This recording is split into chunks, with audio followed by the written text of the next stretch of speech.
Hello everyone! Welcome back to my channel at maligayang pagbabalik sa ating channel at mayroon akong i-update sa inyo. Dapat pang nakaraan pa to na. Pero bago lahat, paki-subscribe lang po ang aking channel, paki-like na rin po, share, hit nyo na yung notification bell para updated po kayo sa mga videos na gagawin natin dito at i-update ko at mga ginagawa ko mga review sa iba't ibang klase ng mga lending apps o kung ano man yung mga pwede kong i-share sa inyo para makapagbigay naman ako ng another knowledge o kaalaman sa mga OLA at sa ibang mga bagay-bagay. So yun, ito po, in-offeran po ako ni GCash noong November 14 ng special holiday offer.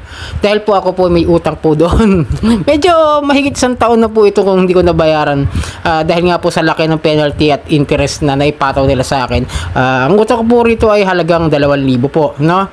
Lilinawin ko lang, nasa 2,000 po ang utang ko rito. At nabayaran ko naman po yun ng halos kalahati na rin po nung bago ako napahinto sa pagbabayad dahil nagka-problema. Siyempre, tayo po hindi naman laging okay ang sitwasyon sa buhay. Medyo nagigipit tayo sa pagkakataon na minsan hindi natin sinasadya at kahit nais nating bayaran ng agad-agad may problema po dahil nga sa financial status at stability natin. Okay, pero dahil doon ay binigyan po tayo ni GCash or ni G-Loan ng special holiday offer na kung saan ay binibigyan niya ako ng parang principal amount kasi alam ko kung magkano na lang yung natitira sa akin. Almost nasa 1.5 na lang po yung aking huling balance nung tinignan ko po ito sa aking GCash. Okay?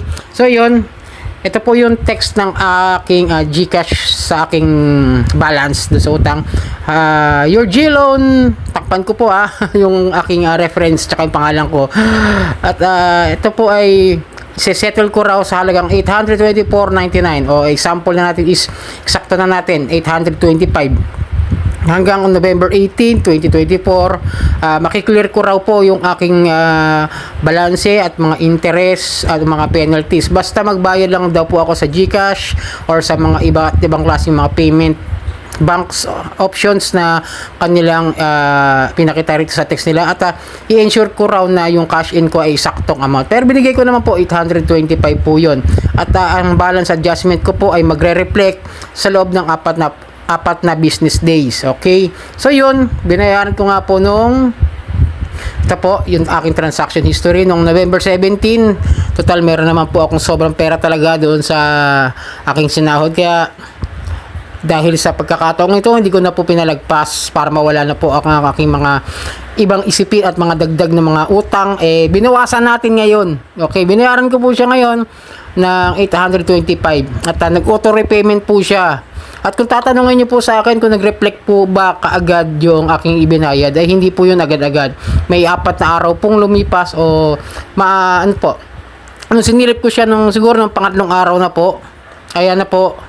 Nung binuksan ko po yung aking G-Loan ay clear na po, wala na po yung balance nung binubuksan ko po yung itong aking G-Loan at yun po, nag-clear na po siya. Ayan, share ko lang po sa inyo para masabi ko na legit naman kapag ang GCash or ang G-Loan po ang nag-o-offer ng principal amount o ng isang special offer promo amount na ibibigay nila sa inyo.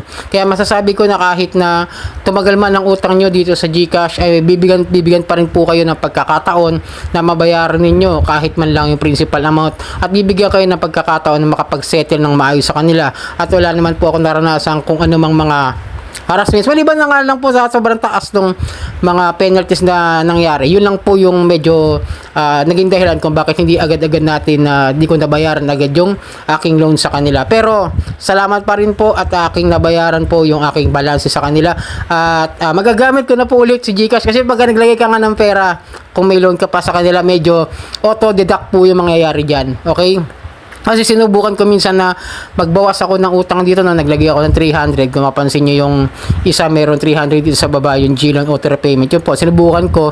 Nabawasan naman po kasi ang alam ko pong natitirang loan balance sa akin noon ay nasa halagang 1,500. At dahil binawasan ko po ng 300 naging 1,200 na lang po yun. At ngayon ay binigyan nga ako ng special promo. Pero kumbaga parang inalis na pati yung penalty. Kaya naging 825 na lang po yung aking babayaran. Yun po ang estimated ko Kumbaga parang estimate ko lang na yun ang pinaka sakto na naging utang ko lahat-lahat. Kumbaga siyempre at least kahit paano bumaba. Di po ba, mas nakatulong po. At at least malilinis ko po yung aking credit history dito sa GCash o sa GLoan. So yun, maraming pong salamat sa pagsubaybay dito sa aking channel at hanggang sa muli at paki-follow na lang po at paki-subscribe na lang po itong aking channel at muli maraming pong salamat.